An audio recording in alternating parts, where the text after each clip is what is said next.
Thanks a lot. The Bulls are just 4-4 on the road in the playoffs, and in fact have lost 4 of their last 5 road games against their toughest opponents, the Pacers and the Jazz. Jordan guarded by Russell. Hornacek will open on Pippen.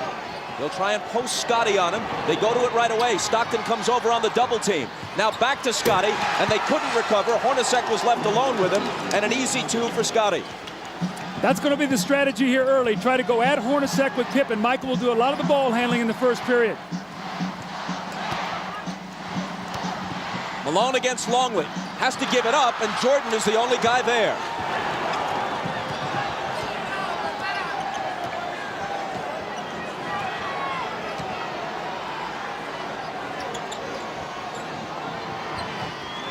Longley, who has contributed little offensively and has been abused defensively by Malone. It's Jordan missing his first shot, and Russell takes the rebound. It looks like Scottie Pippen is laboring as he moves up and down the court. Ahmad told you he's suffering from a bad back. Malone hits his first. 17 of 27 in Game 5. As the whole Utah team shot better than 50%. Hooked away. Malone chases it to the side. It'll belong to Chicago. Bob, I think Scottie Pippen pulled his back out on that dunk shot on his first play when he reached up for the rim and he pulled it down. I think he stretched up and he grimaced as he came down and he could barely run. Harper guarded by Stockton. Pippen against Hornacek. Draws the double. Harper's the guy they'd like to leave alone. Kukoc isn't. But this time he misfires. Hornacek lost it to Longley. Now Pippen has it. All alone Kukoc. The one thing you don't want to do if you're Utah is get into a quick turnover battle here and give them easy points, especially Kukoc. Remember, he loves to get off early in quarters, and then he's a load the rest of the game.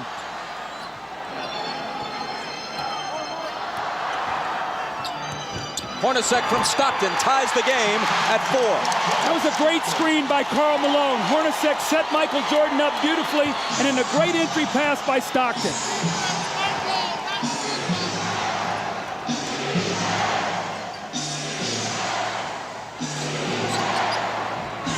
Kukoc. You wonder if the Bulls went to Kukoc enough in Game 5. With Jordan and Pippen struggling, Kukoc was on fire but got only 13 shots. That Kukoc has the size advantage and also the speed advantage over Adam Keefe, and he can take them inside. Also, he can stick the outside J.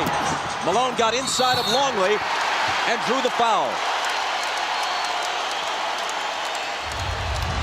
Now you watch Pippen come across the lane, and as he reaches up to dunk, he pulls his back out, and you see him grimace as he comes up the floor. Let's keep our eye on Scottie Pippen tonight. Let's check in with Ahmad. Bob, Scottie Pippen's really having a bad problem. In trying to bring the ball down, you can notice Michael sending him down the floor so he can bring the ball up. Now, as we mentioned earlier, that the strategy was to go to Scottie in the post. If his back continues to bother him, they may have to change that strategy. Bob? You can see him with his hands on his knees, bending over, trying to limber up, wincing quite a bit. Malone hits the first. Generally, he and the Jazz team have not gone to the free throw line in the finals as often as they did during the regular season and in the earlier playoff rounds. The Bulls have had a big edge at the free throw line. Jim Gray is listening to Jerry Sloan over on the sideline. He says Jerry is already complaining about illegal defense early in the game. Let's see if the next time down the floor the referees hear him once again.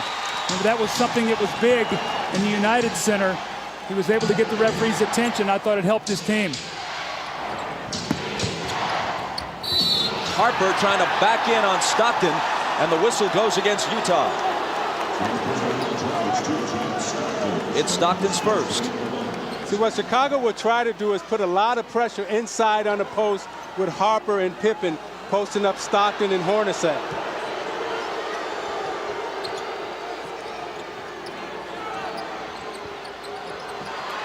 Harper really battling with Stockton. Now he's got it. Tried to bring it back out, and Keefe stole it. Hornacek loses it to Harper.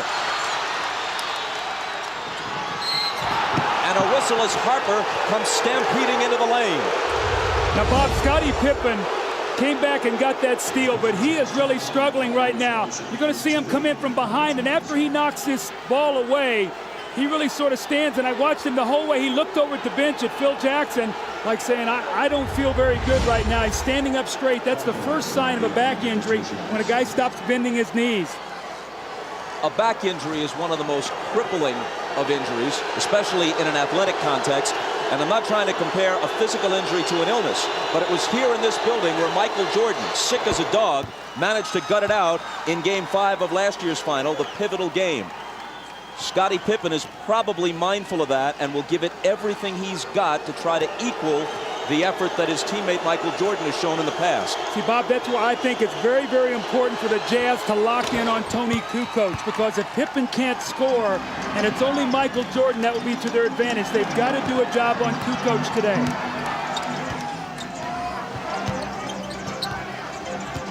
Stockton drives on Harper, ties the game. Stockton didn't take a single shot in the fourth quarter of Game 5. His assist totals have generally been high. His shooting percentage is high, but they'd like to see him get a few more shots up toward the rim. 3-second violation against Chicago. So you watch Stockton's aggressiveness. They've given him the baseline this whole series. This time he's able to take Harper to the baseline, get a little space, and finish on the right side of the basket. Hornacek, Jordan up on him. Malone puts it on the floor and is fouled. It was before the shot. It's Longley's second. This was the strategy of Karl Malone. He said, I'm going to put the pressure on the Bulls defense, not many jump shots, and he has done that. 2 quick fouls on Longley. Hornacek is free, but can't hit.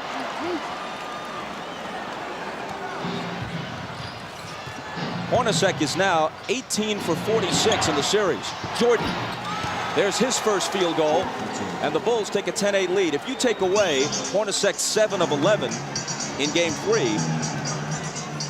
he's shooting around 30% for the rest of the series. 7 of 11 in Game 2, I should say here. Harper reached in and fouled. Rodman off the bench. Let's see who he replaces. Longley has 2 fouls, and it's Luke who'll go out.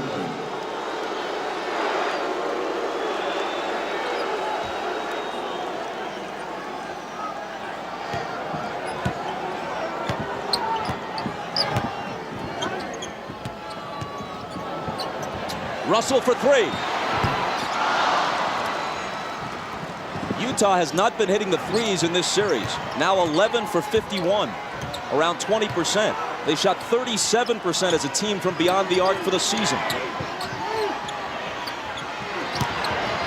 Pippen with the hook.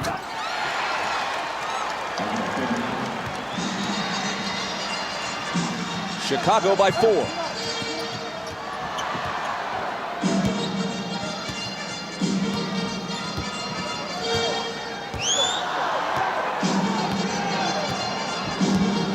Malone screening for Stockton. His 3 isn't there. Pippen claims the rebound.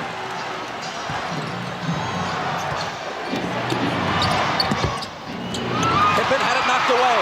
Hornacek got a hand on it. Stockton takes it, dishes it to Jeff, who misses the driving one-hander. Jordan is wrapped up by Keefe for the Utah foul. You know, Pippen is really hurting, but he's playing in pain as he takes Adam Keefe into the middle and shoots his patented little jump hook. And as he falls to the floor, you can see it's very difficult for him to get up with that bad back. You see him running up the floor, not able to get the type of push and the speed that he normally would have.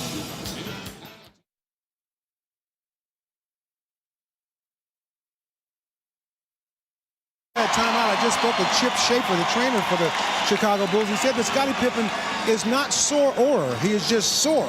And he's having a problem really with his mobility, not able to bend over and grab the ball. But hopefully as he plays further and gets more warmed up, it'll improve. That's what they're hoping. Bob? Ahmad, thanks. With Scottie struggling, I think you're going to see the Jazz start picking up a little bit further down the floor. He's usually their primary ball handler. They'll try to pressure Michael and Harper up the floor, make it tougher for them to get into their offense. Here is Pippen, out to Harper, open three, missed it. Malone battling Rodman, and it's tipped to Stockton. Utah on the run, but Stockton circles back outside to set it up. It was kicked. Utah keeps it. Fresh 24. You watch Malone and Rodman battling under the boards. Malone's going all out as he runs the floor. They both kick each other a little bit. The referees may clean that up. Russell couldn't finish. Kukoc rebounds. That's 2 layups now that the Jazz have missed here early in this first quarter. Hornacek and now Russell. See, with Pippen hurting, I think Harper's going to have to step up big and supply the scoring load. Jordan for three. Got it. Jordan with 5. And Chicago with a 7-point lead.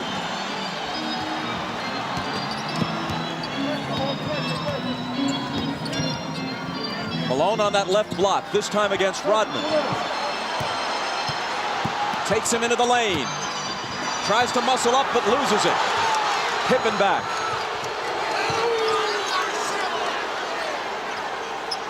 It was tied at 8. Now Chicago's on a 7-0 run.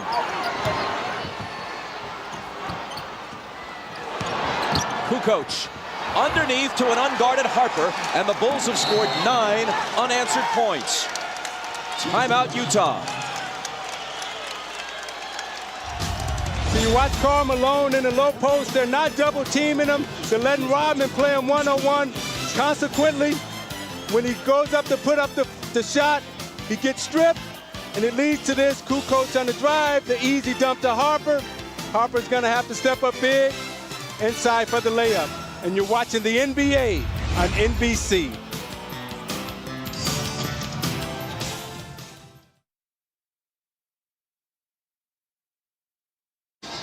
The Bulls lead by 9, but here's the bad news for them. Moments ago, Scottie Pippen, accompanied by trainer Chip Schaefer, leaves the bench and heads for the locker room. With more, here's Ahmad.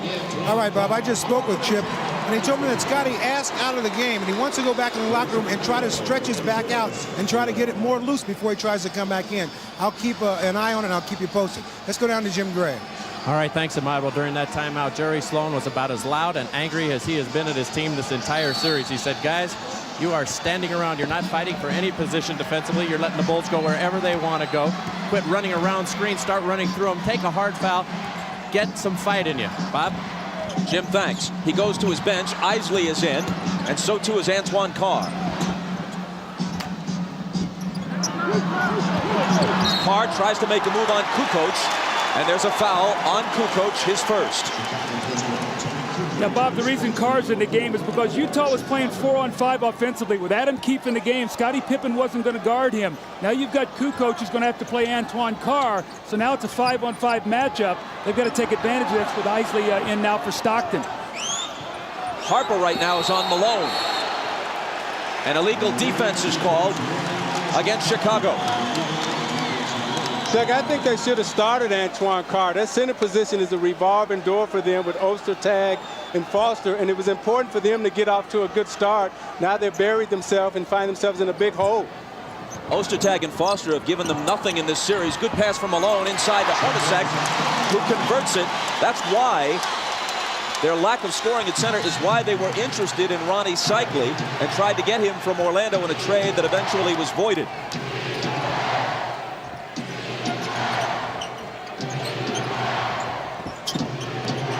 Jordan over Russell. Rebound to Carr, who immediately makes his presence felt.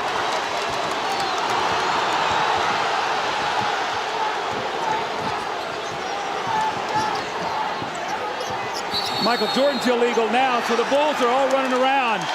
And it's their second illegal defense, which will result in a technical foul shot being taken.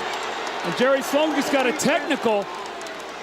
Phil Johnson comes over and settles him down a little bit. Jerry's got to maintain his composure right now. He just got the illegal defensive call for a technical, and then he follows it up with a technical of his own.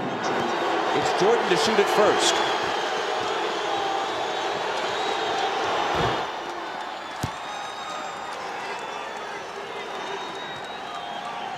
We're told by Jim Gray from the Utah bench that the reason Sloan got his technical was when he was knocked down by Kukoc. There was no foul called, and that's what had Jerry hot. Remember, that's the same thing that he did against Longley to bait him into his 5th foul in here in game 2. So I don't think the referees went for that today. I think that was a good no call. Hornacek, an 89% free throw shooter, swishes it at the other end. Bulls with the ball, down by 7. Scott Burrell is on Russell. Rodman on Malone. And Rodman's going to be hit with a foul, I think. It is on Dennis, his first.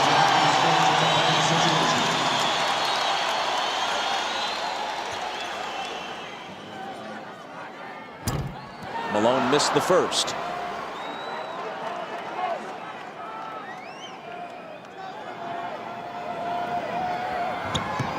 But not the second. To give you an idea how close this series has been, other than the Game 3 blowout, the 9-point lead the Bulls enjoyed a short while ago was the biggest lead for either team in any game, other than Game 3, of course. Kukoc misses, and Isley rebounds.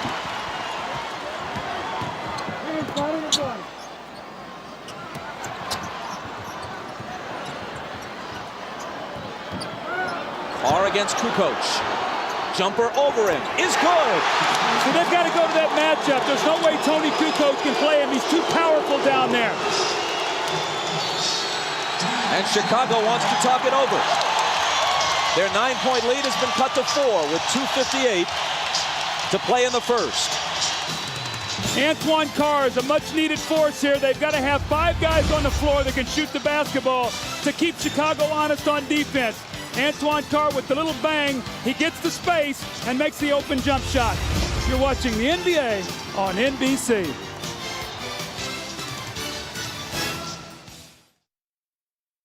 For Tony, you got Carr. Who? Carr. Dennis has Malone penalty. Steve, you come on in for Hart. Deny the corner passes on the power. Deny the wing entries on the 4-up. Get in their offense. Yeah, Scott did deny Russell last time. That was too easy. One downside out of bounds right now. Let's go. All right, let's go. We played 9 minutes. Karl Malone has attempted only 1 shot, which he made. But he's put the pressure on the defense. He's gone to the basket, and what he's done, he's got them in the penalty here early by drawing a lot of fouls on Longley and Rodman. That will take its toll as the game goes on, Bob. The seldom used Bill Wennington is in, along with Scott Burrell and Steve Kerr. Rodman and Jordan complete the 5 on the floor for Phil Jackson right now. Michael dishes out to Burrell. And Russell reaches in and knocks it away with 3 on the shot clock. When Michael gives that ball up, you've got to really work hard and not let him catch it back, and that's what he did that time, Russell. Excellent D. Got to shoot it quickly. Jordan will with a hand in his face. Burrell skies for the rebound. Loose to the side, and eventually it's Utah who has it. Here's Hornacek. A pull-up 3.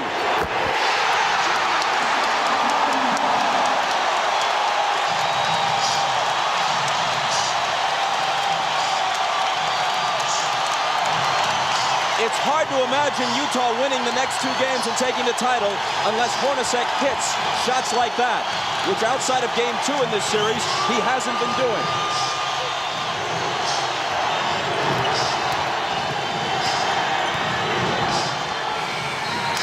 Shot clock violation. Michael gave it up. They weren't even close to hosting a shot before 24 seconds. Terrific team defense. But Isaiah, the play before, Brian Russell went down on the floor, knocked the loose ball away, and Hornacek got the 3. Those are the hustle plays that this crowd creates from this team, and they're going to need all of those today. And this is the second time in this series where you've seen Michael Jordan lose track of the shot clock, which is very uncharacteristic for him. Isley, who's quicker than Kerr, is guarded by Steve as he comes out of the backcourt. It's Malone. And it's Utah with the lead. Only moments ago, they trailed by 9. Carr came in, Isley giving him good minutes. That's been the difference.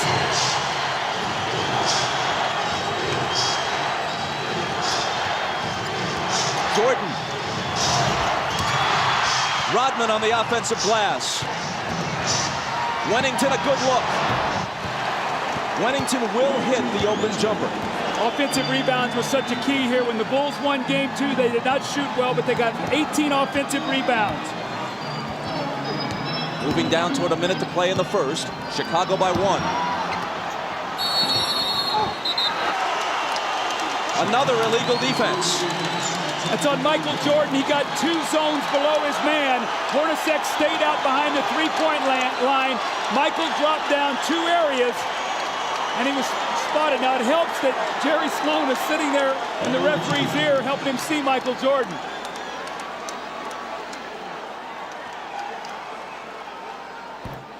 Hornacek hits the technical.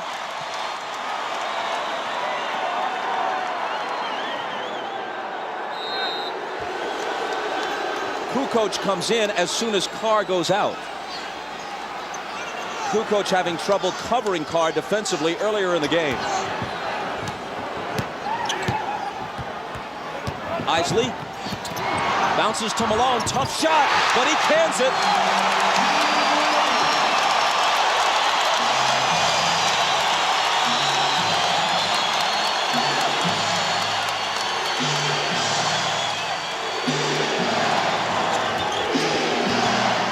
Jordan over Russell. Tied at 22 with half a minute to play in the period.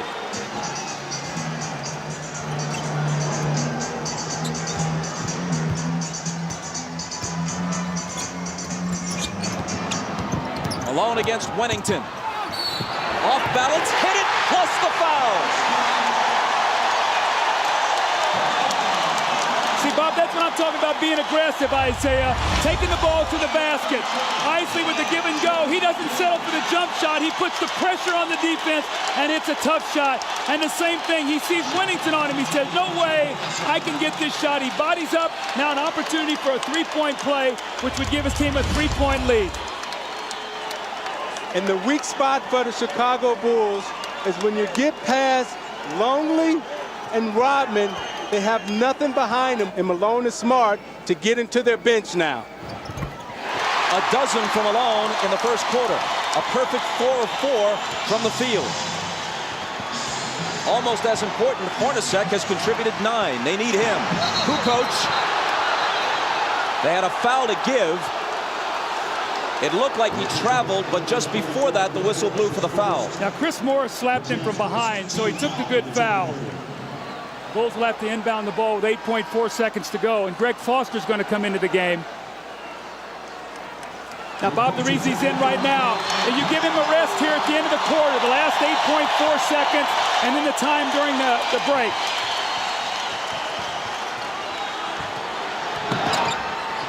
Jordan, double teamed, forces up the quarter's final shot and misses it. A better start for Carl than for Michael. Once down by 9, Utah leads after 1 by 3. And you're watching the NBA on NBC.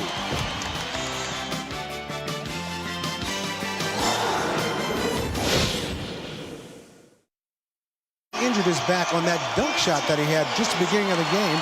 He has been in the locker room for the past 5 or 6 minutes trying to stretch that back out. He has both doctors in there. They're just trying to see what they can do to get him ready to play. And if anything else happens, I will be here to report it to you. Bob? Ahmad, thanks a lot. Guys, as we begin the second quarter with Utah up by 3, something significant. They were able to make a run and turn this game around a bit with Howard Isley on the floor rather than John Stockton. And Isley did not play well for them in Chicago, so much so that Jerry Sloan barely used him with the game in doubt on Friday night. Well, they went on a 17-5 run with Stockton sitting down, but also a key, they brought Antoine Carr in for Keefe. So they got another offensive player in there, Bob. That was real critical for them. As Jim Gray reported before the game, Isley has been suffering from vertigo. Apparently not dizzied by the heights of Game 6 tonight. Shandon Anderson with a nice move. Every time Anderson comes in, they immediately go into post against either Burrell or Buechler. Jordan opens the second quarter on the bench, which is usually the way Phil Jackson plays it. Whistle away from the ball from Hugh Hollins. Again, Isaiah, Shandon Anderson in the post, and he just backs Scott Burrell down. Nobody helps him out. And that's a big weapon for them coming off the bench. And Doug, the danger is when you don't finish your job at home, Scottie Pippen comes on the road. He gets hurt. I remember when we were in the finals playing against the Los Angeles Lakers, and I got injured in the game 6, sprained my ankle, turned the whole series around, and that's what may happen here. Anderson picked up the foul a moment ago, and then it's Foster following him. 2 quick Utah personals here in the first minute of the second quarter. Knocked away from Wennington, ball loose, chased down by Foster. But then he loses it. An unforced error, to use tennis terminology. There were 2 white shirts there. See, Bob, the difference right now is when you're resting Michael Jordan. With Pippen hurt, he's not out there with the anchor of that second team. Now you've got a team out there who's going to run the show, who's going to be the guy to make sure that they run their offense and get the shots that they want. So this really hurts with Scottie Pippen being out of the lineup right now because you have to rest Michael Jordan at some point. Kukoc is the only starter for either team on the floor right now.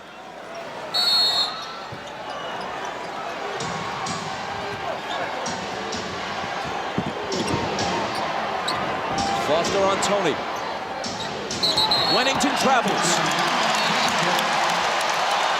Playing out of character. Bill Wennington is a catch-and-shoot player. He's not a guy, Isaiah, that puts the ball on the floor.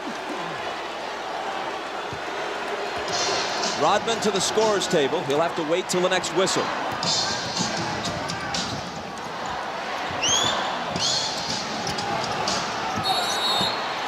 Which comes almost right away. Another illegal defense against Chicago, the 4th.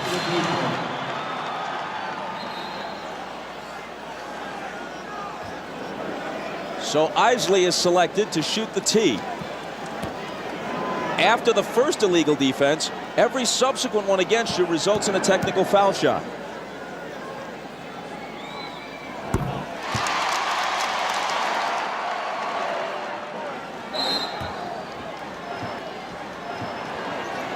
Utah by 6. Foster on the move. And throws it away. 2 atrocious turnovers by Foster on consecutive possessions. Trying to do too much. Keep the game simple. You'll get minutes on the floor. Kukoc. Chris Morris pulls in the rebound. Carr from Isley. Missed it off the glass.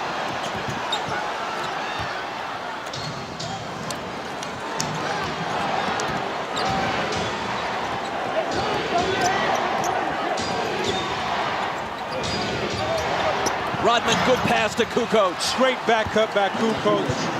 He set him up, then back cut, faked him off the screen. Great pass by Rodman. Great look by Kukoc. See, Isaiah, though, Foster's got to push him over the top. That's what they did in the game 5, and Tony got 7 points to start the game.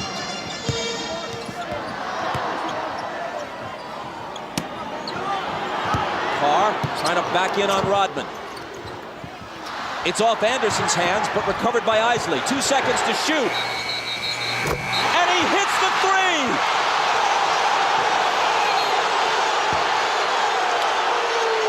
Are they calling the shot clock violation? Let's see. Dick Pavetta says yes. And they wave it off, though it appeared to me as if he had beaten it.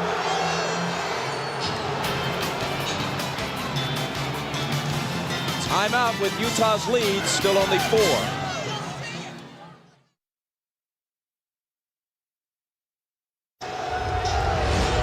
Well, that's a big break for the Chicago Bulls. That should have counted. That's a big turnaround, and the Bulls get a big break there. Instead of up 7 Utah, now it's only a 4-point game. Jim Gray tells us that on the Utah bench, Jerry Sloan said, that's horrible, but I can't get thrown out of the game. He already has 1 technical and can't risk another. You have a further report on Scottie Pippen. Here's Ahmad. All right, Bob, I just found out that they're working on Scottie Pippen in the back, and I've been told that Scottie says he's telling the medical staff that he is not able to play. So that could be the end of it for Scottie tonight. Bob? Judd Bushler, who may get more minutes as a result, hits the shot from the side. Michael Jordan is also back in after resting about 2.5 minutes at the outset of the second quarter. Now, if you remember, Bushler came in and gave Chicago big minutes in that Indiana series. He's going to need to do that again here tonight with no Pippen. Malone Around Rodman, to the hoop, and missed it. Out of bounds, off Utah. See, Luke Longley was just big there around the basket, and he forced Malone into a miss. Carl tried to get contact to get the foul, and it caused him to miss the layup, but Longley stood strong that time. Utah does not have a single offensive rebound in this game.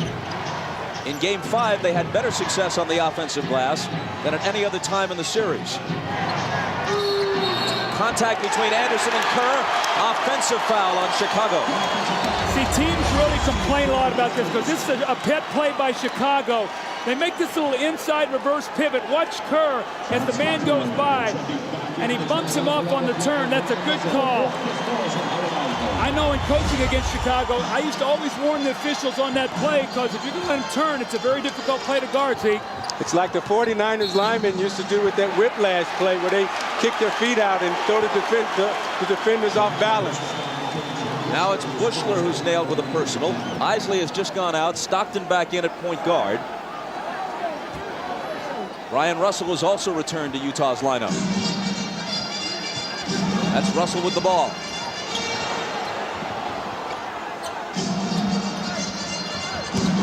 Malone from Carr. And he walked with it.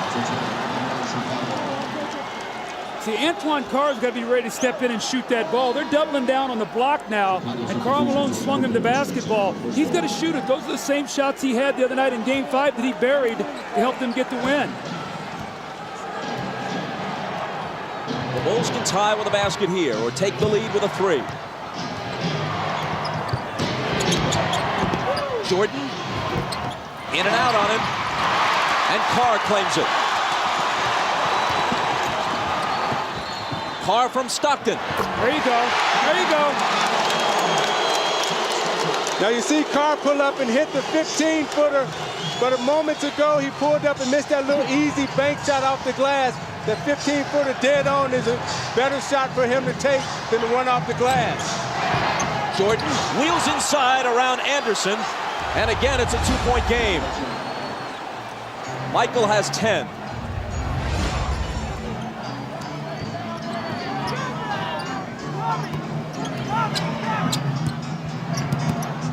Malone in traffic, got his own and put it back in.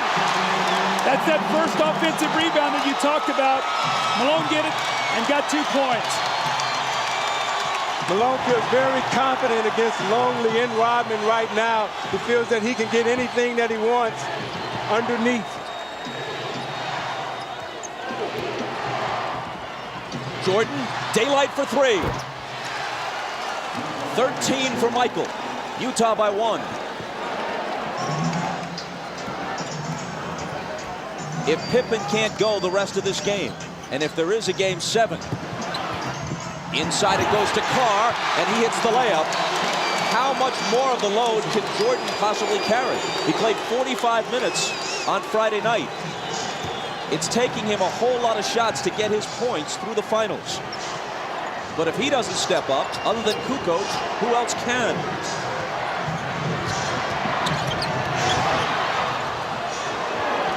Here is Tony. To follow up on your point, Bob, this would be a very wearing game for Jordan. They'll try to tire him down and wear him out. It'll be interesting to see if he'll have enough at the end of the game because of the minutes he's going to have to play.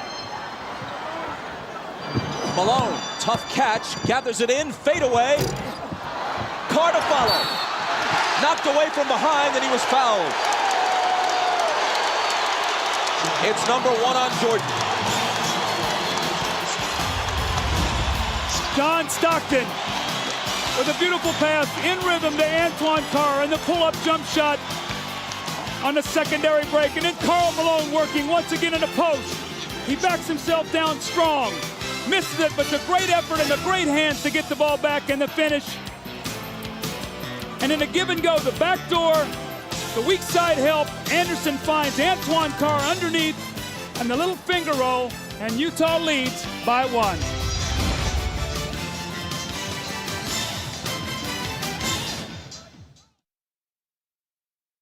stretching, trying to see if he could come back and play. He was in the officials' dressing room trying to get the stretching. He has now moved from that locker room to his own locker room, but the word is that he's still unable to play. Bob? Ahmad, thanks a lot. What was the most important regular season game of the year? Undoubtedly the one at midseason here at the Delta Center, where Utah trailed the Bulls by 24 points early, 41-17, and rallied to win. Changed the outcome of that one game. And this series would have opened and ended if a 6th and 7th were required in Chicago rather than in Salt Lake City. It was that win that gave Utah home court and gives them a Game 7 if one is necessary here at the Delta Center rather than on the road. And do the Bulls face the remainder of this game and a possible 7th game either without Scottie Pippen or with a weakened Scottie Pippen? See, with the Bulls depleted right now, the Jazz must keep the pace of this game up. They've got to use their superior depth and just keep trying to wear Michael Jordan down. Jordan into the lane. Tough shot. He was fouled. He'll come to the line with a chance to tie it.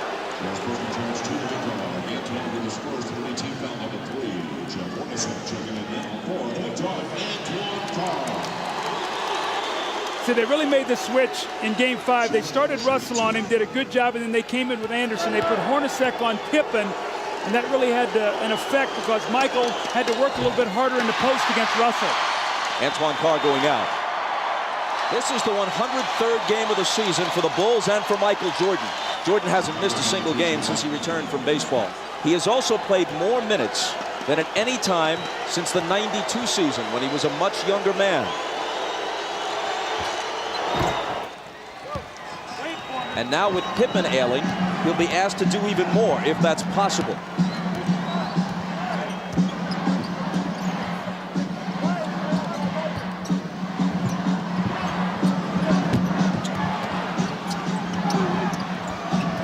Malone slips it through a crowd to Anderson, who misses the floater. Rodman juggles the rebound but saves it in. Only his 2nd rebound tonight and only his 5th in the last game and a half after such a strong performance in Game 4.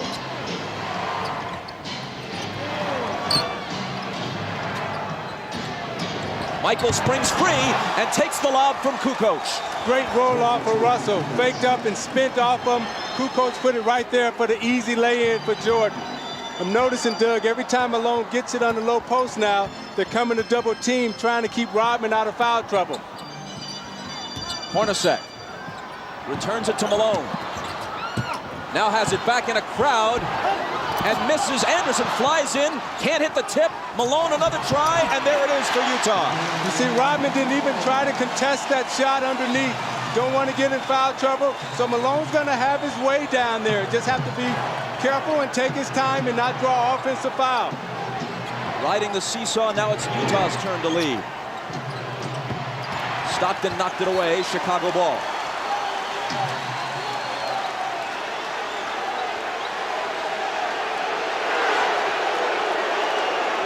Phil's still lobbying for that travel on Malone on the last possession, but ain't gonna happen.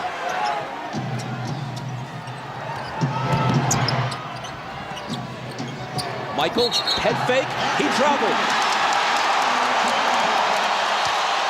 So Phil got the traveling call, but certainly not on the guy he wanted. And Steve Kerr just said to Pavetta, hey, call it on Malone down at the other end. I talked to Rodman after the last game, and he felt that Malone traveled a lot. That's why he was able to get away from him. Malone in the lane. Up and under against Rodman. He's getting such deep position right now in Rodman. The Utah Jazz are executing their offense to perfection. 18 for the mailman. Jordan for 3. And there's his answer. I think that's his 3rd 3 of the game, Bob. And going into this game, Kukoc and Pippen were a combined 4 for 23 from 3 at the Delta Center in the first 2 games. It is his 3rd tonight, and he has 19 points. Malone tries to answer, and can, and he has 20. A Jordan-Malone duel shaping up in Game 6.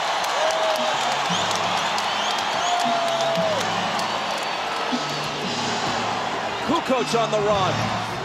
He's in double figures now with 10. Isaiah, how much is it going to take him to figure out that he's a left-handed player? And you can't let him come with his strong hand. You got to send him back to help.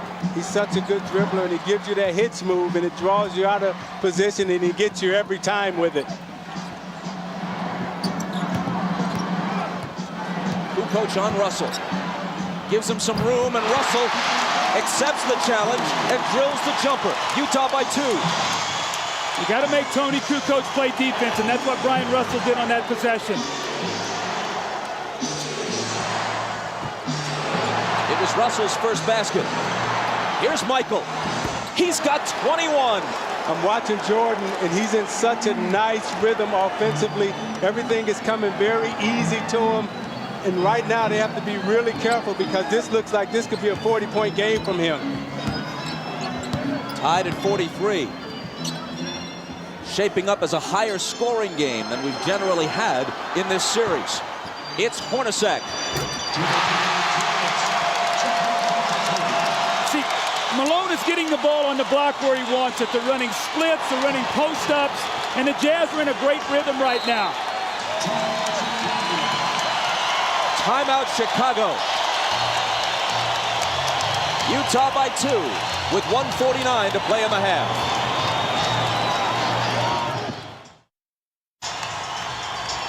Let's watch the Michael Jordan possession that he scored on. Brian Russell, as he cuts, is going to give him a shot. Michael doesn't like it. Michael delivers a blow right there. So Russell pushes him back, and he catches it.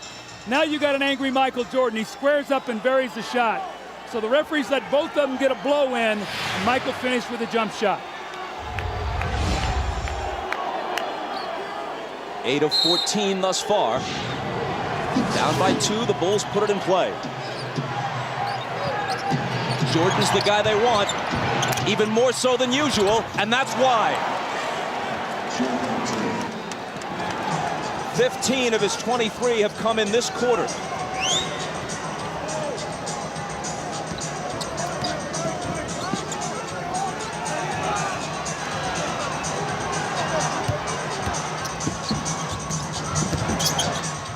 Hornacek off the back iron. After the missed 3, Chicago comes back, looking to take the lead. Russell trying to contend with Michael. Finally, he misses one. Anderson tries to save it, but was on the line. Bob, the only thing you can hope for right now is that Michael Jordan's going to run out of energy because he is in an unbelievable scoring mode. The backup and the fadeaway, and he hits the jump shot, then he comes back the next time, but he's wanting the ball in every possession. Can he play at this pace if Scottie Pippen can't play at all in the second half? If ever there has been an athlete, at least in recent history, able to will himself beyond even his considerable physical talents, it has been Michael Jordan. As Skip Bayless of the Chicago Tribune put it earlier in the playoffs, he's that rarest of athletes, a supremely talented overachiever. Stockton's all over Kerr. Now it's Hornacek on Michael. Fade away. He's missed 2 in a row now. Hornacek brings it back the other way.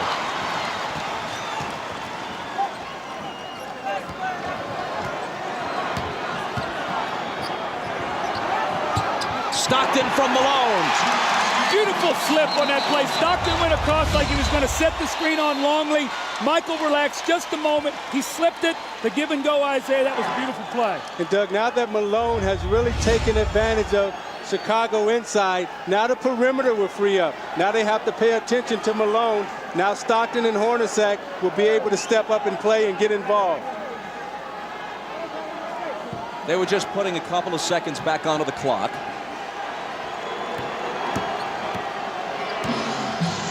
Michael for 3. Hornacek takes the rebound. Jordan had made 3 three-pointers earlier in the half. He's now missed 3 shots in succession. Big possession here for the Jazz. A chance to get this crowd alive and up 4 going in at half. Shot clock and game clock virtually identical. Stockton fouled. Chicago had a foul to give. Utah ball from the side, still plenty of time. 6.9. The foul was on Kerr, his second. He goes out. Harper in. Better defensive player anyway. Malone.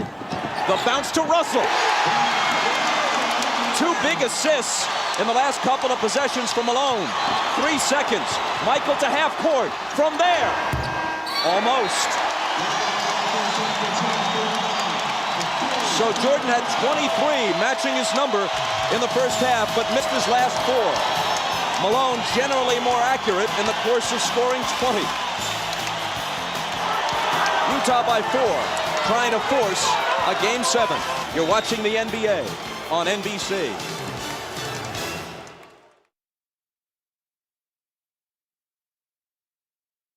Ahmad Rashad back at the Delta Center where the Jazz lead the Bulls by 4. Now the big story here in the first half has been the condition of Scottie Pippen's back. He has really been hurting. But during the halftime, the massage therapist gave him ice, massage. His back was having spasms. He got the spasms to stop, and Scottie Pippen is back out here on the floor. Whether or not he'll be able to play and play effectively, we'll find out.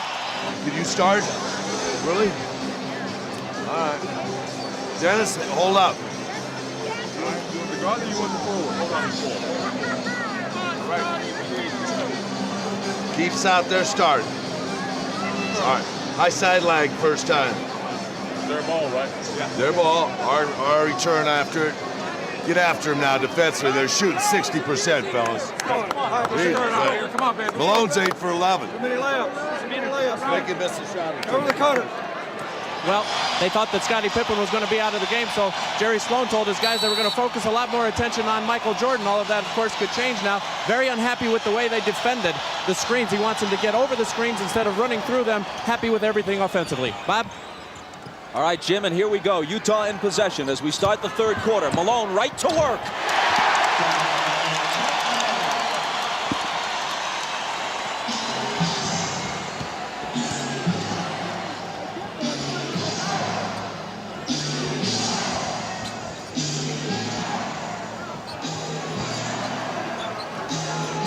Hornacek on Pippen. It's Kukoc. The 3 spins out. Hornacek with rebound position.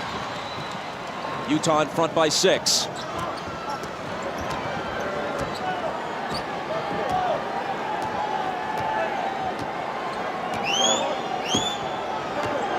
Stockton pounding the dribble into the floor. Now into the lane he goes. Outside to Russell. Head fake. Now Stockton. Air ball grabbed by Keith. Blocked back in his face by Pippen, and a 24-second violation as they never hit the rim. Jerry Sloan might have to go to his bench. Adam Keefe has got to be an offensive rebounder. He's got to be aggressive. 4 of the first 5 games were very close and very exciting. But through the first half, this is actually the best played game, the best pace and rhythm of any of the games of the series. Longley out to Scottie with 5 seconds to shoot. It'll be Kukoc. He has 12. Now Scottie's back out on the floor, but he's still moving very gingerly.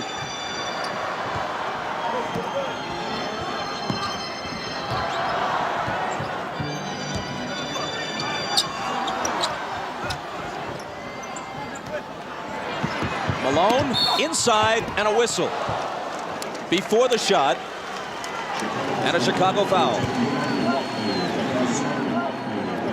Now you watch Scottie Pippen.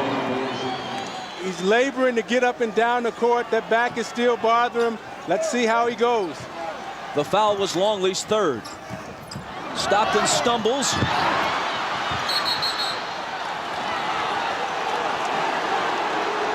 And on the steal, Chicago recovers the ball and asks for timeout. Coach, is that the time you want to use one? It does preserve the possession, but you use up a timeout. Well, Phil has the option here to take a 20 if he wants it. Harper with a great hustle play. You want to see him roll over and get the timeout before Utah can force the jump ball. So we'll step aside with 10:03 to play in the third.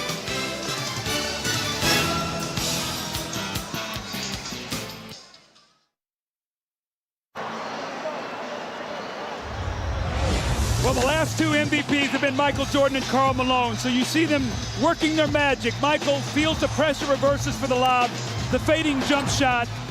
been terrific. And Karl Malone with the great hands in the second shot, then the deep post position on Rodman in the layup, and he too with the fading jump shot. So both of these guys have been terrific for their individual teams today. It's been the best played game offensively we've had in the series.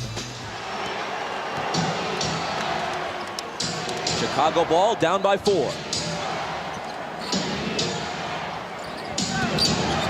Pippen's jumper over Hornacek won't go. Malone waits for the traffic to clear, then hands to Stockton.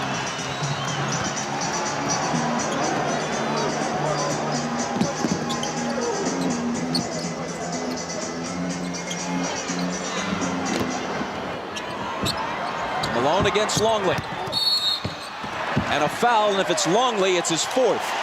He's just not quick enough, Isaiah, to get up and body him, because when he makes the first quick step, Luke can't slide over and get in front of him. He sticks his knee out. Now, this is twice in this quarter. Malone has gotten a layup the first possession, and now he's gotten 2 fouls. He bodies up against him, he sticks the left knee out, and Malone goes right to the basket to get the contact. Longley's got to be a little smarter down there. He's giving Malone no resistance, Doug. I'm watching him as he's moving around. He's not even trying to guard him. Just poor defense by Longley. And great offense by Malone. He sits, Rodman enters. Russell for 3. Malone in between 2 red shirts, pulls it down, and now he and Rodman all tangled up. And it's Malone's turn to laugh and taunt a bit.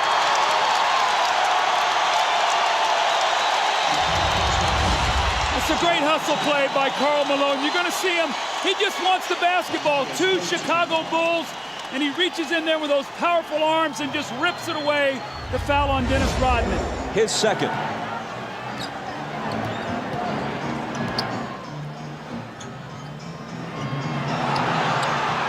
Hornacek into the lane. Knocked away from him, but another Chicago foul. It's the Bulls' 4th foul, barely more than 3 minutes into the period. Utah doesn't have one yet. See, it's so important for Karl Malone to attack the defense, Isaiah, so even though he doesn't shoot free throws, he gets them in foul trouble. Now 14 fouls. So from here on in, the next foul that the Bulls commit, Utah will shoot free throws. That could be very vital for them scoring here in this 3rd period. Doug, I love the way Karl Malone is playing right now. I mean, he's doing everything for the Utah Jazz.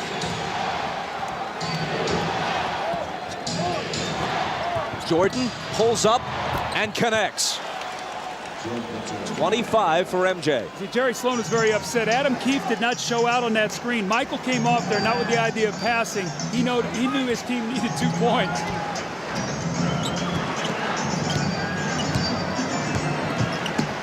Malone from 20. Keefe got a hand on it and then pokes it away from Jordan and out of bounds.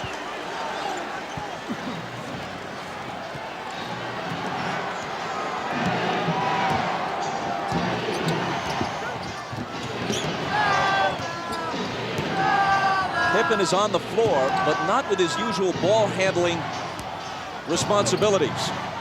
This is Scotty out high, immediately returns it to Harper. A little jump hook is good. Just the presence of Pippen on the floor, you've got to be able to honor him, and he's a great post feeder. Chicago back to within 2. Malone from Hornacek. Rodman managed to wrest it away from him, then Harper takes it. Malone argues that he was fouled.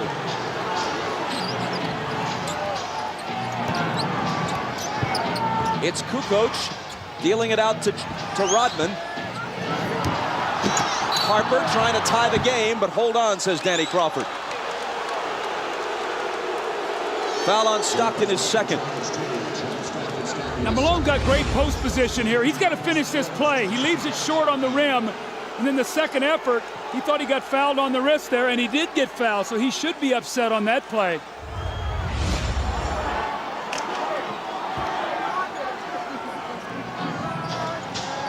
Adam Keefe out, Chris Morris in for Utah. Here's Jordan. Off the back iron, Rodman trying to keep it alive. A tremendous hustling attempt, but Utah gets the ball. Now you're saying, why Chris Morris? Because he's a better offensive player, and he can play against a Tony Kukoc. You say, why not Antoine Carr? I think Jerry Sloan knows he's only got so much gas in his tank, and he'd like to have it for the fourth quarter.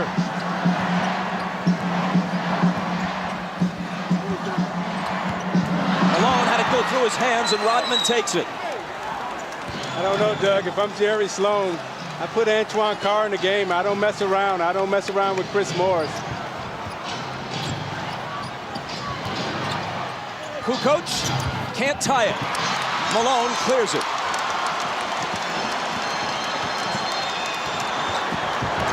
Stockton into the lane, tried the up and under on Harper, but it wouldn't go. And Chicago gets it back. That rhythm and flow, which we saw almost throughout the first half, pretty much has disappeared here in a choppy third quarter. Bob, I just saw eye contact. Scottie Pippen and Michael Jordan. Scottie normally brings the ball up. He said, Michael, you come get it. Michael does not want to bring the ball up the floor. He has to use too much energy that way. Is Pippen anything more than a decoy now on offense for Chicago? He's the initiator of the offense. That's all he can do, is be a post feeder and be a presence out there, just so that they have to honor him. 4 seconds to shoot. Jordan missed it just before the shot clock sounds. Rodman battling like crazy, but can't quite hold on to it. Hornacek, he and Malone, Rodman and Malone, and Rodman just trips Malone up. They got to call a flagrant here. They've got to call a flagrant. It's the third on Rodman. He and Karl Malone, regrettably, are scheduled to wrestle in one of those bogus events next month. Why Malone wants to lower himself to that is anyone's guess. And Rodman apparently wants to start the wrestling now. I tell you what, I love what I'm seeing, the battle between these two guys. They're fighting, giving it everything they got. Both of them are trying to push and shove and gain position. Karl Malone gives him a little knock. But at the end of the play, what I like the most is Malone and Rodman both gave each other a pat on the butt and said, hey, that's the way we play. That's the way we like to play. Was a flagrant called for there? What do you think? I don't think that's a flagrant foul. I think that's just good, hard-nosed basketball.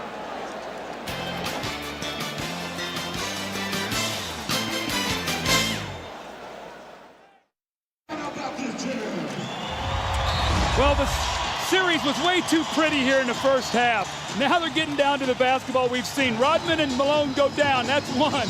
Here they go, two. Finally, the third time the foul is called, and I think it was a good no call that it wasn't a flagrant. That's Dennis Rodman's way of trying to get in Karl Malone's head. However, Karl Malone is smart enough as a basketball player that he's not going to let that throw him out of his rhythm. Malone has 23. And can't add to it. Kukoc takes it down. Chicago trails by 3 as we move inside 6 minutes to play in the third.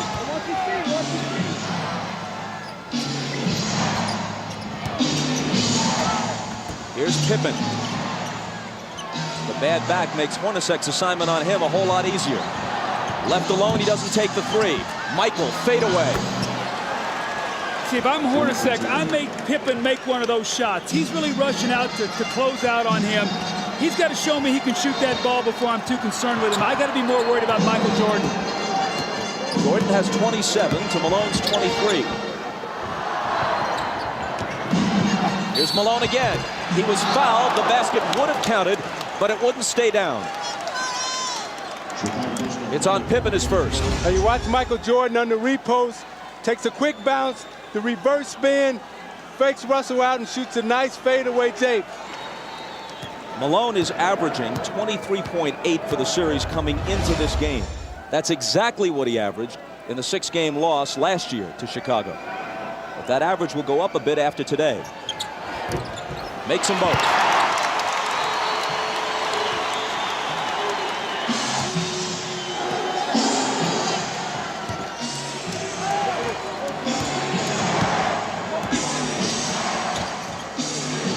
Michael's pass to Scottie. And finally the tip drops. Rodman gets credit for the basket, but it looked like Pippen was not able to show us the usual body control that he'd normally have to finish off that play. Usually he would dunk that ball. Harper on the foul this time. See, Isaiah, normally Scotty catches this ball in the back door and jumps up and power dunks this. You can see he could barely get off the floor, but Rodman with a great tip. And when you have a back injury, Doug, it's hard for you to squat and use your legs to get the lift. So therefore, you're jumping from a standstill and straight up position. Tonight on Dateline Sunday, a tornado rips through the Midwest. And the program also has survivor stories from Mount Rainier. That's Dateline tonight after the game. It's at 10 o'clock for those of you on the West Coast. Harper grabs the rebound as Stockton makes one of two. Utah by two.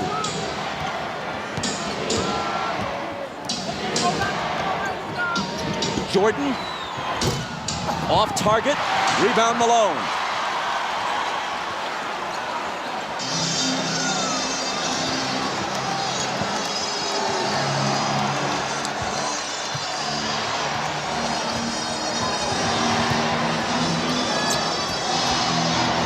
Hornacek driving on Jordan, knocked away from him, still Utah ball.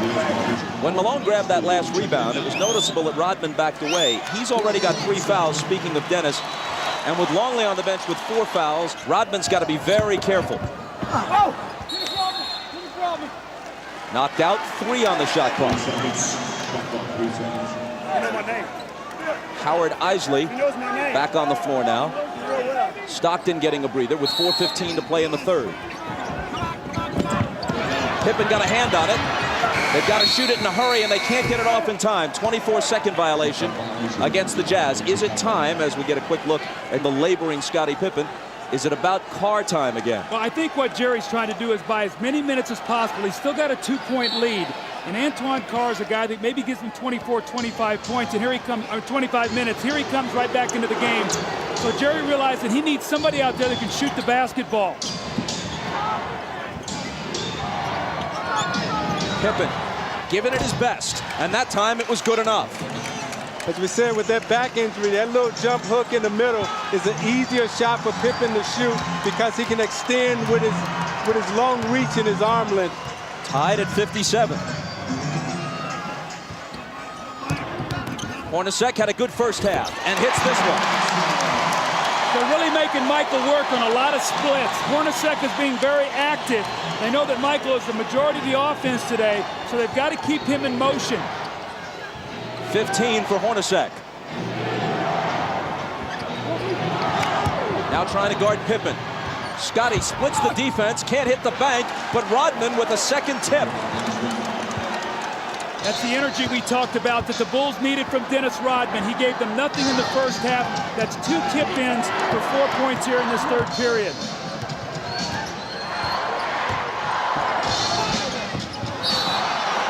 A whistle from Danny Crawford, a Chicago foul. It's on Pippen, and it's his second. You watch Pippen in the low post. They come to double team with Russell, and as he goes up for the shot, that leaves Rodman's clear for a clear tap in on the offensive glass. Now you watch Pippen trying to get up and down the court. He's really laboring and really working hard. Scotty has come out. Kukoc, Burrell, and Kerr all in. There's Pippen heading back to the locker room again to try to stretch out that ailing back. Russell missed the first, but connects on the second. Utah by 1. Well, the only thing that's saving Utah in this quarter to keep them in the lead is the free throw line. Those early fouls have hurt Chicago, and Utah's taking advantage of it. Kukoc knocked away, and there's a Utah foul. It's just their second of the period. Doug, I've watched Jordan the last 4 plays, and he's picking his spots to get some rest out on the court. He's not playing Hornacek as tough because I think he knows that at the end of the game, he's going to have a lot of energy.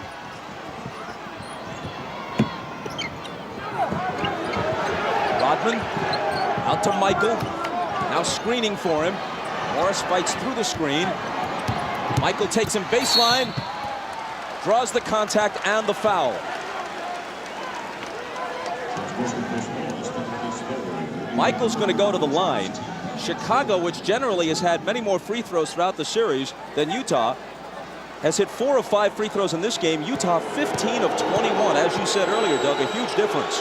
Well, Chicago's done a good job now in this quarter of disrupting Utah's offense. It's not flowing as easily as it was. They took the fouls. They've got him on the free throw line, but you're not seeing the same open looks. I think with Rodman being out there, he really helped disrupt Malone's timing. Now Longley's back in the game, so we'll see if they're able to attack him either with Carr or Karl Malone.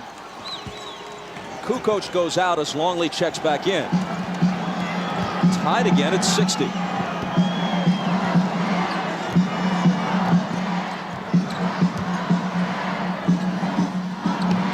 Malone left block where he likes it best against Rodman. When the double comes, he dishes it out to Carr. Now it's Hornacek. 3 seconds to shoot. Now they're going to have to force it. Hornacek off the back rim. Carr on the board. But there's a loose ball foul on Antoine Carr. It's his second. You see how the Utah is using so much of the shot clock now? That's not what they did in the first half, Bob. They got their shots up earlier in the clock. Now the Bulls have them working against that shot clock. They're not getting good looks. And they're going to have to speed up the tempo of their offense now.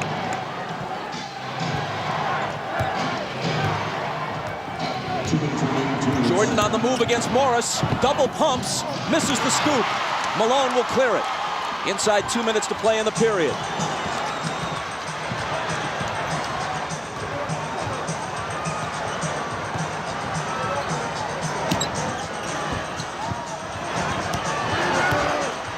Antoine Carr missed it. I think the one guy that needs to get involved for Chicago right now is Luke Longley. He hasn't taken a shot the whole game. He's got to put some pressure on Malone in that low post. Here's Burrell. He's off target. Back comes Utah looking for the lead. It's Chris Morris. Hornacek in the right place at the right time. You see, early offense, they got the shot up, and they didn't let Chicago get back and get set up. And so even though they missed it, they got a chance for a second shot opportunity. 17 for Hornacek. Easily his best game since game 2. Michael confronted by Carr after he blew by Morris. And Jordan will come to the line. The fast break here by Chris Morris. He doesn't get the shot to go, but you see Chicago now not guarding a man really, but an area. And there's Hornacek with the offensive rebound, Isaiah. They got to pick up the tempo a little bit. Right now, it's become too half court, and Chicago's got them in a situation using too much clock. Michael misses the first as we check in with Jim Gray. All right, John Stockton is now back on the bench. He was in the locker room for about the past 7 minutes. He was getting a chiropractic adjustment several places. He felt a little twinge, went back there, saw the chiropractor. They worked it all out, and he will return to the game. Bob? He's been struggling with something of a sore back throughout this series. 1 of 2.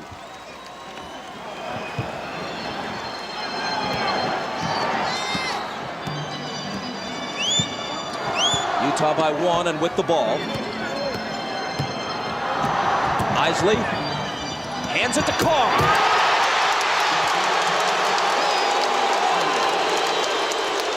Isley much more effective here on his home floor than he was in Chicago. Gets the assist there. Longley's shot. Isley the rebound. Last shot of the quarter here. Be big for Utah if they get a score. It'll push it to 5 or 6. They're on their feet at the Delta Center.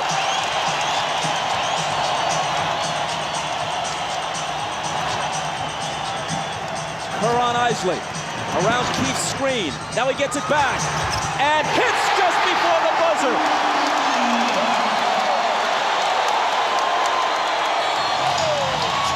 Minutes from pushing this to a game 7. Utah leads by 5. We're back after these words from your local station. You're watching the NBA on NBC.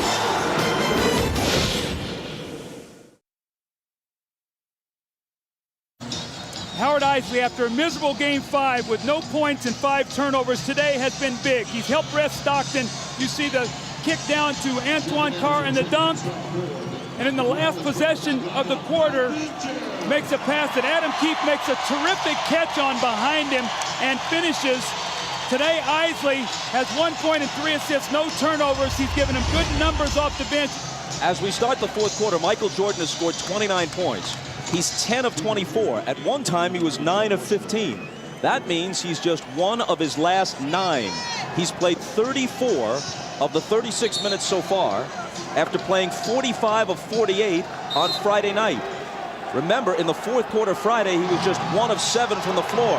You have to believe fatigue is an important factor now. I think with Michael Jordan, he's smart enough to rest on defense and try to conserve his energy for offense. Here he is on offense. And he'll be coming to the foul line just as the fourth quarter starts. But even those poundings take something out of him, right, as he goes to the basket. Now, those are the things that take the most energy out of you. Because if you can imagine yourself, if you had to wrestle with an individual for 2 minutes, that's very tiresome. However, when you're running up and down the court, that's an aerobic exercise. That doesn't take a lot out of you. So him going to the basket, taking that pounding, that takes a lot more out of you. And also, right now is normally the time that Michael Jordan rests. He tries to rest the first couple minutes of the fourth quarter without Pippen. He's not going to get that rest. So we'll see what that does as the game wears on. But Jordan is the one individual that I've seen in this game since I played that can carry his team in the fourth quarter even when he's fatigued. He's already played more games and more minutes than at any time in his career. Isley, big hoop for Utah. Tell me confidence isn't an unbelievable thing. This is the same kid we watched in Game 5 who didn't even want to dribble the basketball. Today he's making some big plays for his team.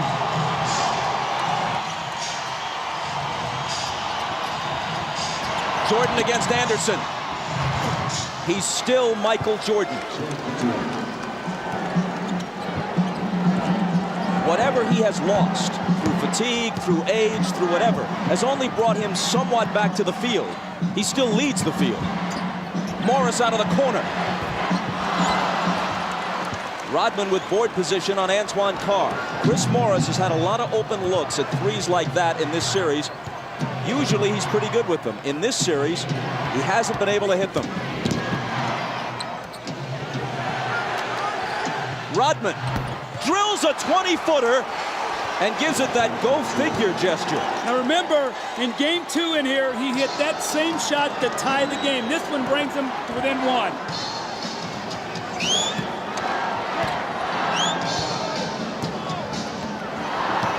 Isley returns it to Keefe on the screen roll, and he blows the dunk. He argues that he was fouled, but he should have finished it anyway. Now Keefe heads for the bench, and Malone comes back.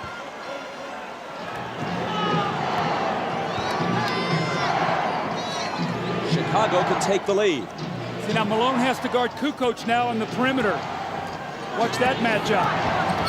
Jordan between the legs and the jumper. Off target, rebound Morris.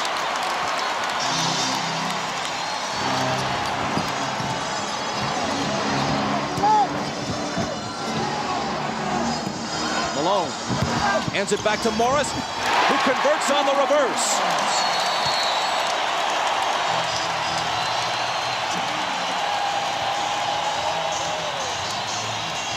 Timeout, Chicago.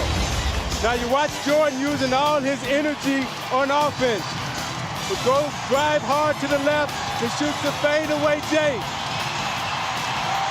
And then Rodman, go figure, right? Lined up straight in, shoots it right in, and even he's surprised. You watch Chris Morris moving without the basketball. Malone with the beautiful feed. Morris with the reverse layup off the glass. Beautiful basketball by Utah.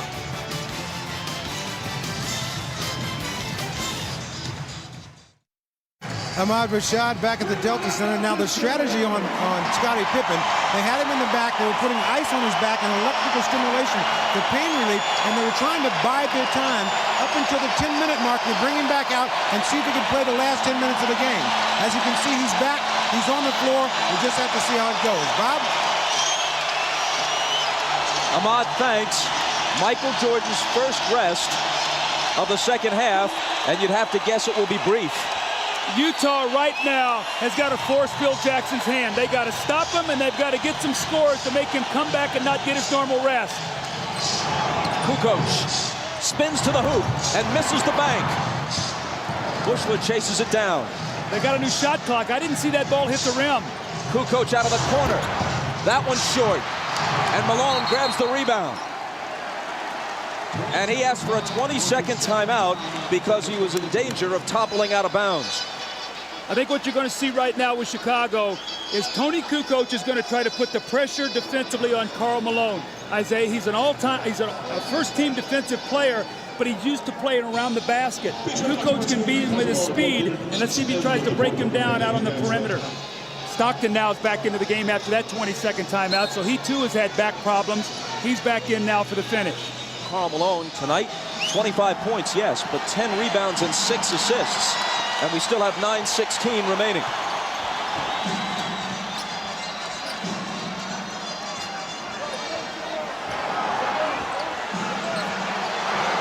Stockton on the dribble against Kerr, trying to find Malone, but they get a hand on it, and Rodman grabs it.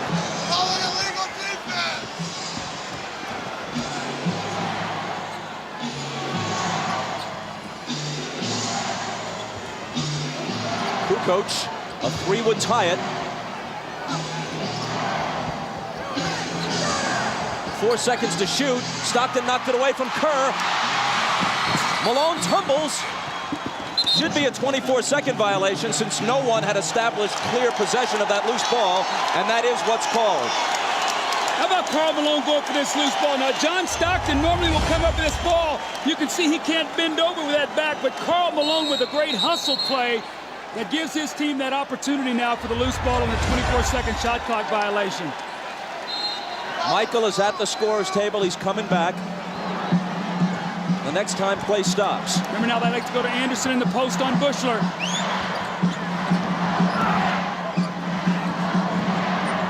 Carr from 20 feet. It spins out and Rodman is there. Brian Russell comes off Jerry Sloan's bench. As soon as he saw that Jordan was about to come back in, he calls on Russell, who probably will guard it. Kukoc to tie it. There was a great screen by Steve Kerr to open up Tony Kukoc, sacrificed his body, took on the bigger Malone, so Kukoc can nail the 3. 15 for Tony. Utah's got to get some movement.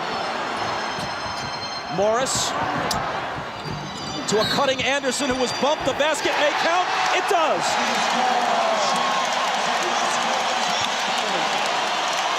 Bob, you can see now, Karl Malone has a tough time on the perimeter. He doesn't like to play out here, so he gets bumped and he just tries to run through the screen. Kukoc gets the bare 3 and knocks it down. And in the good movement here, you got to get a slash and a cut to get to the basket. Too much standing around for Utah. An opportunity now for the three-point play, which they get.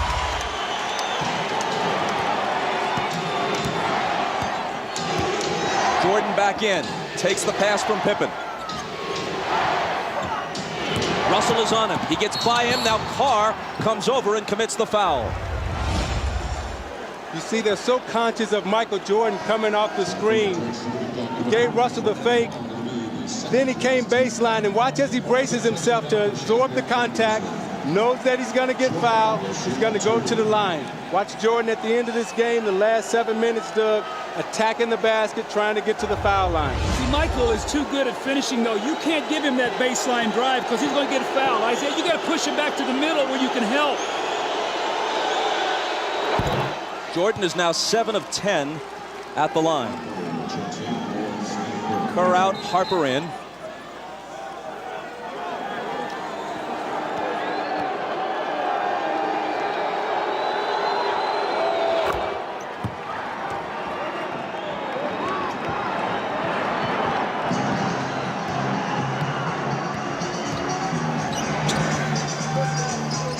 Hornacek guarded by Jordan. Malone over Dennis. Rebound Pippen. Hornacek slapping at it. Scotty just hobbling around. The foul is on Antoine Carr. and that's his fourth. Utah's gotten very stagnant here right now, Isaiah. They've really bogged down and really started in the third quarter. The free throw line kept them in it, but right now they're really struggling scoring. And this was Chicago's defense has been dominant against Utah in the fourth quarter.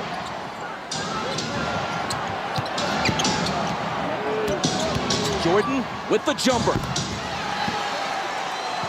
And with 37 points, as Utah falls behind now for the first time since midway through the second quarter. See, he's headed for 40. I would start double teaming Jordan every time he touched it. Brian Russell went down, and there's a foul on Kukoc. You talk about wanting to bring Jordan to the middle, but his game is so complete. And when you bring him to the middle, he's able to come right to that right hand, square up, and shoot it right from the free throw line. It's Chicago by 1, and you're watching the NBA on NBC. They'll probably come back to the same thing. Watch Malone run the screen roll. We're in our purple. Now, push the ball. Under control. Reverse the action on the backdoor step. Motion, twirl. Welcome back to the Delta Center. I'm Jim Gray. Jerry Sloan during this timeout told his team we can't keep playing this stagnant offense and walking the ball up the court. We need some cutters. He wants to push the ball, try and get some fast break opportunities off the rebounds. Wants them to set some picks and run off the picks, create some movement in the offense. Bob? Jim, thanks. If Jerry Sloan wants fast break points, they have to turn to John Stockton right now to push the tempo. And thus far, he's only attempted 4 field goals, 5 points, 4 assists, and 3 turnovers. Stockton has to come through. Here is Stockton with Harper on him. Antoine Carr. Malone, 3 defenders on him, and they take it away. It's Pippen wincing as he comes up with the loose ball.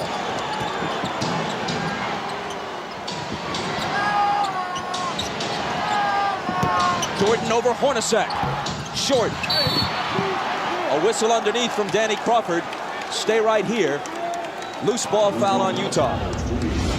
See, Malone's catching the ball in the post. He's getting double and triple team right now. He's got to be a passer out of this post. You see Pippen there knock the ball away from him.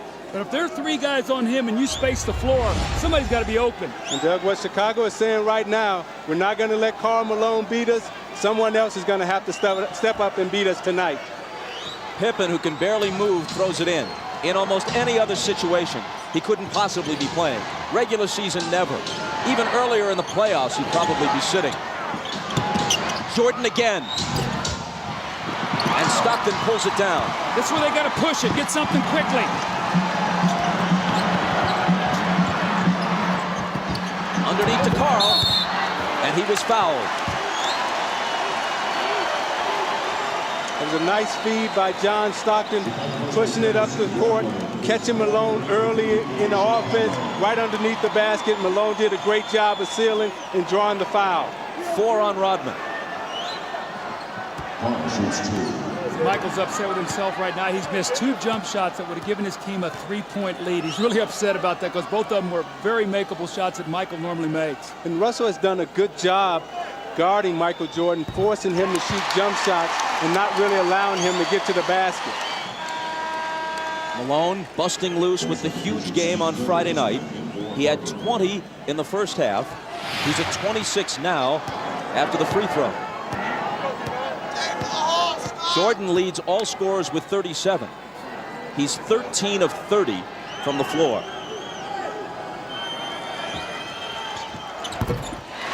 Utah back in front by 1. Steve Kerr now in for Chicago. Remember, he spaces the floor and gives them another shooter if they do start running at Michael and scrambling their defense.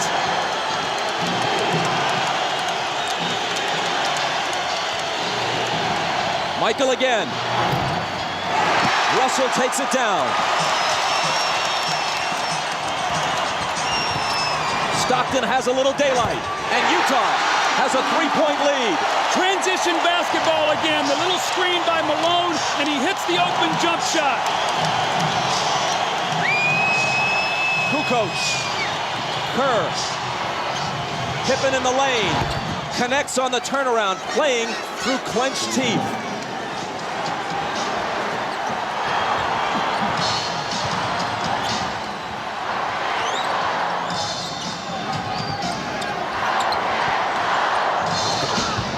Malone.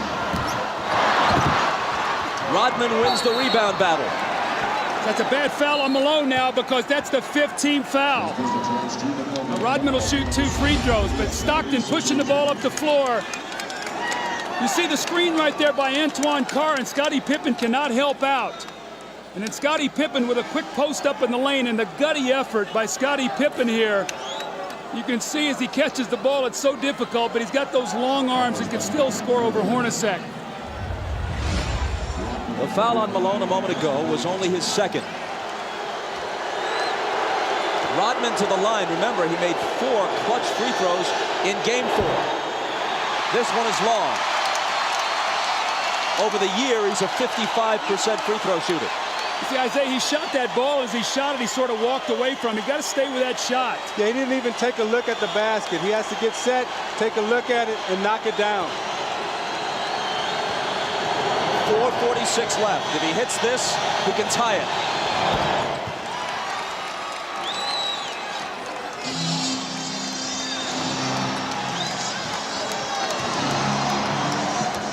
Stockton glancing at the clock as he comes across. 4.5 minutes for Utah to end its season or prolong it. Stockton, 5 seconds to shoot.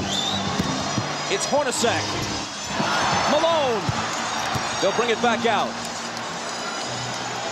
The jumper by Carl. Utah back in front. Great patience. Offensive rebound, kick it out, and Hornacek got it right back to him. Malone has 29.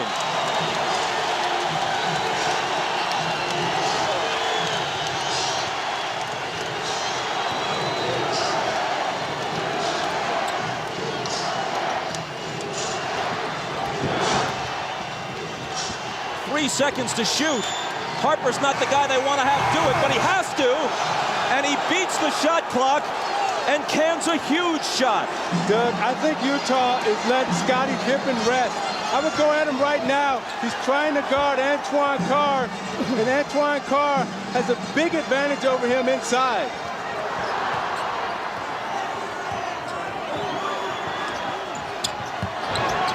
Russell. Driving against Rodman. Contact and a foul. Kukoc was also there, and they call it on Kukoc's third. Now you watch Harper as he takes this shot. Does he get it off in time? I don't know. That's a tough call. Well, you know what? If they miss that call, it's a 5-point swing in missed calls on shot clock situations. They took a Howard Eisley 3 away wrongly in the first half. This one was even closer, but it appeared that Harper may have been just a fraction of a second behind the shot clock. Harper's basket counted. This one by Eisley, which should have counted, did not.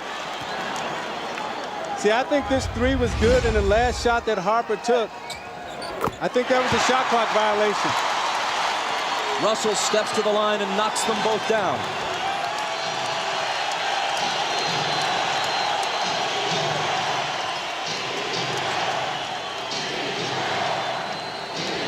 Stockton on Harper, out to MJ for 3. It's short. Hornacek pegging it ahead to Russell, but Michael, with whatever gas is left in his tank, gets back to pick it off.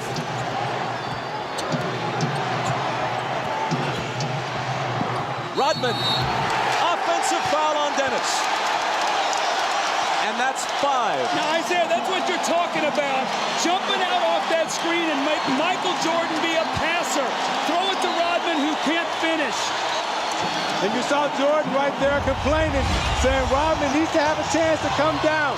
I thought it was a questionable call. When you look at this play, you watch Jordan come off the screen and he's double teamed, and as an offensive player, you're allowed to establish position and come down. It's a tough call right there.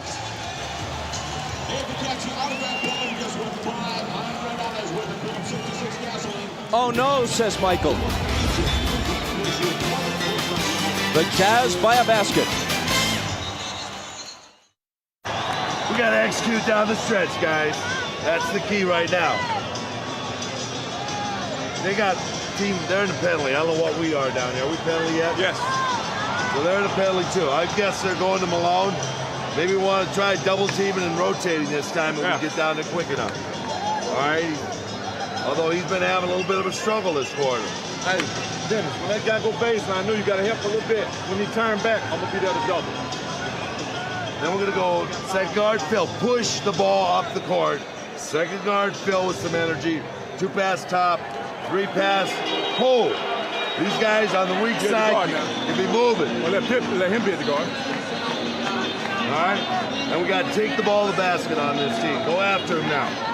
All right. Chance to go up 4. Hornacek throws the pass, and Michael Jordan, with every ounce of energy that he has, goes up and gets the skill. He misses the shot, the 3 that would have put him up 1. Had this gone through, it would have been a 4-point lead for the Jazz. Michael gets back and makes the great steal. Jordan has 37 points on 13 of 32. 2 of 7 in the 4th. He is 3 of 14 in his last 2 fourth quarters.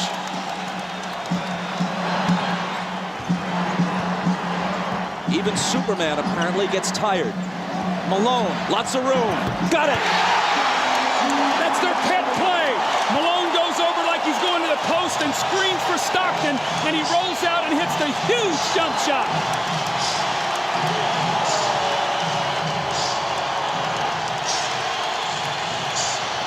Jordan spinning, double team, has to get rid of it. Gets it right back from Pippen.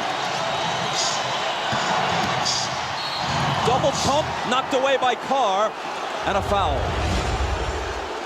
Isaiah, normally on this play, Malone goes to the post. This time he goes and screens so Stockton can get to the middle of the floor. A mix-up, they trap, no one rotates, and Malone buries the shot. Now on this defensive possession, Hornacek, I thought, should have run at Michael Jordan and made him pass the ball back to Scottie Pippen. You got to take the ball out of Jordan's hands right now and make Harper or Pippen beat you from the perimeter. Jordan's 9 of 12 now at the stripe. Now you look at the job that Russell is doing against Jordan. He's keeping him out on the perimeter, not allowing him to come into the post. He hits them both, making it a 2-point game with exactly 2 minutes to play.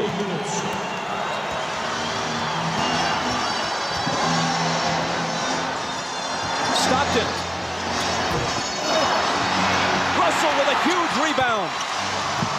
Tried to throw it off Rodman's leg as he was walking a tightrope and couldn't do it. Chicago back looking to tie.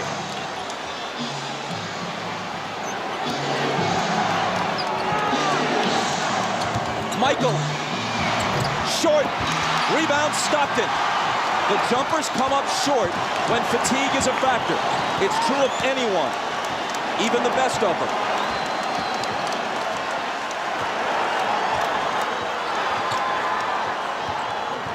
Rodman got in front and knocked it loose, but Chicago touched it last.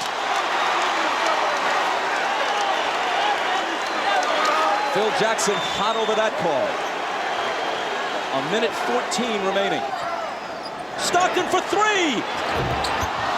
That would have been a dagger in Chicago's heart. Instead, they can tie it or take the lead with a 3 of their own. Jordan. And a blocking foul. Stockton is down on the floor. Jordan's going to come to the line at Stockton's 4th. You watch Jordan fake like he's coming to the middle again. Russell gives him the baseline. Stockton comes over a little too late. Called the blocking foul on Stockton. Jordan again at the free throw line. Chicago takes a 20-second timeout. Now you watch Jordan in the 4th quarter trying to get to the basket against Anderson. Pulls up and takes the jump shot. Again, they're keeping him out on the perimeter, not allowing him to get into the post. Coming to the foul line for his patented free throw line, Jay. But again, Russell keeping him out of the post. Pulls up, shoots it a little short. This is a big 20-second timeout for Chicago because it allows Jordan to get some rest before he goes to the free throw line to try to knock down 2. At the line, he's 10 of 13. From the floor, He's 13 of 33. Well, in this fourth quarter, Michael is only 2 of 8 from the fourth quarter, but what he's done is he's been able to get to the free throw line. He's 6 of 6. They've got to find a way to be able to guard him without fouling him here. He cuts it to 1. Phil Jackson has told the Bulls during the last couple of timeouts, let's try to take it to the rack, go to the basket, not look for the perimeter shot.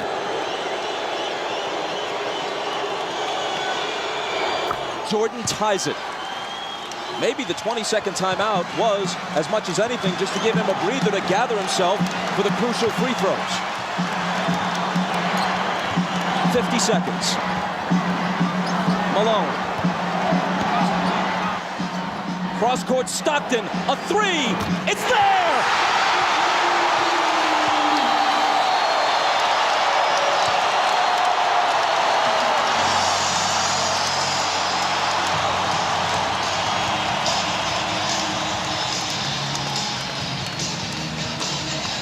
Stockton hits the 3. What a huge shot to put his team up 3. Now this is what Karl Malone had to do. He had to find the open man, and Harper runs at him. And normally it's Stockton and Malone. This time it was Malone to Stockton. 10 points for Stockton. At age 36, he's played more NBA playoff games than anyone in history without winning a title. Now the Bulls would like to get 2 for 1 possession here. Try to get a quick score, get to the free throw line to give them 2 opportunities to 1. Pippen into Jordan. Michael working on Russell. Brings them to within 1. They scored within 4 seconds there. That's how quickly that changes now. Now it puts the pressure on the Jazz to score once again. Jordan with 43. Malone is doubled. They swat at it and steal it. Here comes Chicago. 17 seconds. 17 seconds from Game 7 or from championship number 6. Jordan open. Chicago with the lead. Timeout, Utah. 5.2 seconds left. Michael Jordan running on fumes with 45 points. At the end of the game, you got to get it out of his hands. He's beat you so many times. You watch Jordan play, Doug, and you know that at the end of the game, he's a killer. This was really the play that hurt Isaiah because they scored so quickly. Michael got in there and scored within 4 seconds. And what happened was Michael doubled back. You're going to see he's in the play. Michael never clears, so Malone doesn't see him. He comes from the blind side and strips him. So 3 crucial plays here by Michael Jordan now as he gets Brian Russell with a quick crossover. Look at Brian Russell slips, and Michael pulls up and buries the shot to give him a 1-point lead. That may have been, who knows what will unfold in the next several months, but that may have been the last shot Michael Jordan will ever take in the NBA. If that's the last image of Michael Jordan, how magnificent is it? Nothing down the sideline. He throws it in. You got to get right back to it. Like this, we give him the lane, we keep it to the basket. Now you know he'll curl, and the other guy will go in, and they'll set a pick on him and bring him off here. Harper, got that? Yo. He'll go, Stockton will go in, and he'll come back like that to get the ball. Like Houston last year on that last shot. Yeah. Get a look. He'll go like that, so you can't get settled in. Yeah. Do we want to delay a game? No. Play, all right. No, they expect them to do that. Fake it, delay, but don't do it. Let's go, man. If they score, there's a Game 7. If they don't, for the second straight year, they go out in 6. Stockton, Harper's on him. Behind the screen, Harper got a piece of it. It comes off. The Chicago Bulls have won their 6th NBA championship, and it's their second three-peat.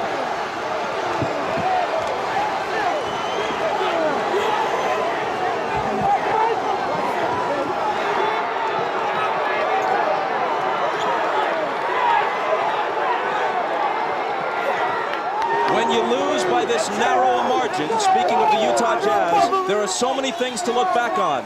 But the Howard Isley three that was taken away in the first half will eat at them all summer long.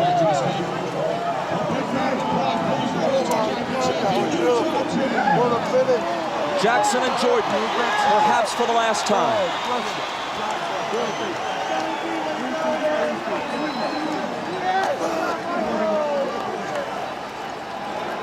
Chicago 87, Utah 86.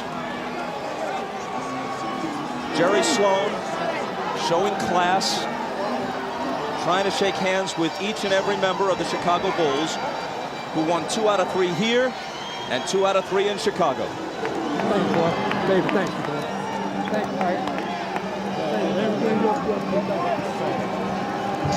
Statistically, especially in terms of shooting percentage, Michael Jordan has had better games. But when you consider at age 35, the games he's played this year, the grinding minutes he's played, and Scottie Pippen being all but incapacitated tonight, and the fact that they're on the road, and the fact that the odds would shift to Utah's favor for a Game 7, yes, MJ rose again.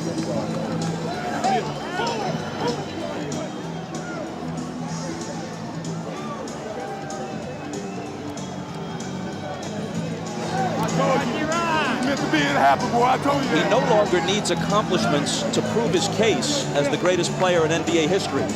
He just adds to it. And if this is the final chapter, what a way to close the book.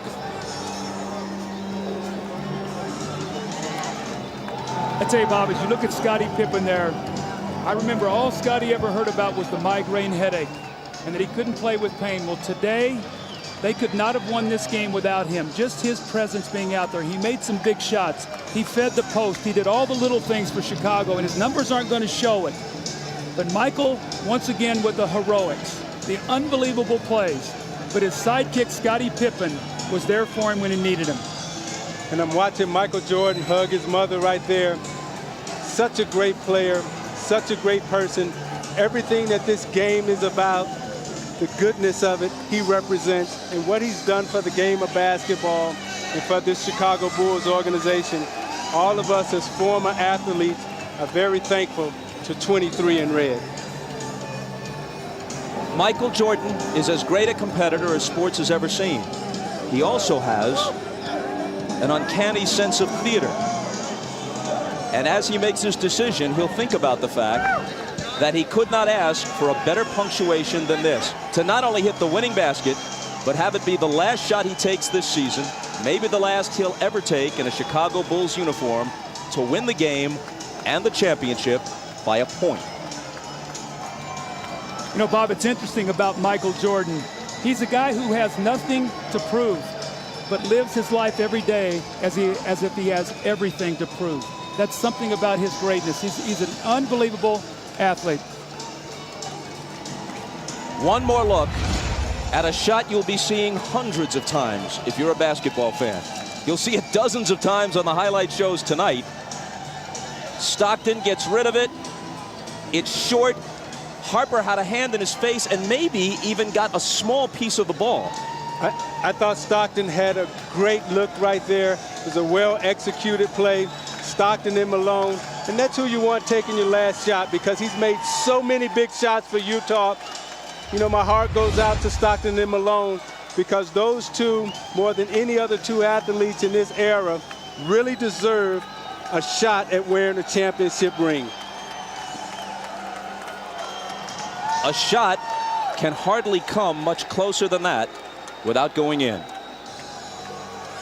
For the celebration, here's Dan Roberts, the PA man. And now, please direct your attention to center court for the presentation of the 1998 NBA Finals MVP and the Larry O'Brien Championship Trophy. It is now time to make the 1998 Championship Trophy presentation. Joining me up here are the chairman, Jerry Reinsdorf, Vice President Jerry Krause, Head Coach Phil Jackson, and to make that presentation, here's the Commissioner of the NBA, Mr. David Stern. The two best teams in the NBA this season were the Utah Jazz and the Chicago Bulls. These two teams in these finals wonderfully matched and motivated, treated the world of basketball to NBA basketball at its heart-stopping best. To both teams, thank you. But to the Chicago Bulls, the 1998 NBA champion, and a team for the ages, congratulations to this team, to this organization, to its fans, and to these great players.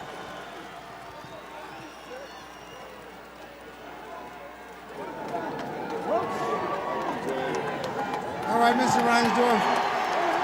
Chicago Bulls fans all over the world would like to know, are you going to do everything you can possible to bring these guys back here to try to do this all over again? Well, let me first, Ahmad, say that on behalf of millions of Bulls fans all around the world, it's an honor to accept this trophy. It's only unfortunate that we can't have co-champions, because this Utah Jazz team is just the greatest team that we've ever played. 2 years in a row, they took us as far as you could take anybody. Winning six championships in 8 years is unbelievable. It's a tribute to a great coach and his staff, great players, Scotty and Michael, an unbelievable performance by Scotty and Payne tonight. Jerry Krause and his staff, just unbelievable.